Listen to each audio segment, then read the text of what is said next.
Peter and the final meal, the moment that altered history. I have stood face to face with death. And it was not just one occurrence. Many assert that humanity's greatest fear is to die, but I discovered that the deepest dread is to live without knowing why we are alive. On that evening, while the world lay sleeping, I was present at the Last Supper, feeling the immense gravity of something that would fundamentally change the entire story of humankind. Do you believe that one man can look upon another and immediately know that his life will never be the same? That is precisely what happened when I first looked at Jesus. In that initial encounter, I was nothing more than a simple fisherman. My hands bore calluses from years of heaving heavy nets, my shoulders the imprint of the sun and the salt, and my heart, the burden of so many empty nights. I possessed no affluence, no leverage, nothing that the world deemed valuable. But all it took was one look, a single glance, and I knew my life would be irrevocably transformed. It was as if, all at once, all the clamor of the world had hushed, and only his voice filled the void. "Follow me," were the words he spoke.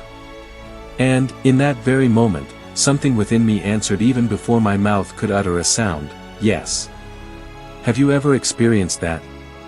That strange, profound certainty that you have found the purpose you were seeking, even without grasping all the particulars.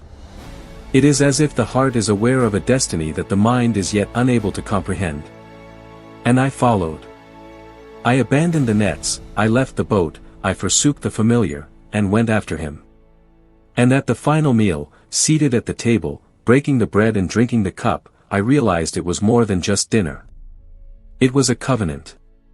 He looked at us and declared, "This is my body, this is my blood, do this in remembrance of me." This was no figure of speech for those of us who were there. It was genuine self-giving. The bread in my hands was no longer merely bread. The wine in the cup was no longer merely wine.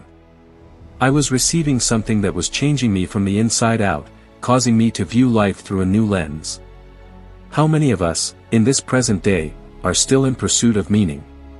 How many chase after money, recognition, fleeting pleasures, attempting to fill a vacuum that seems boundless?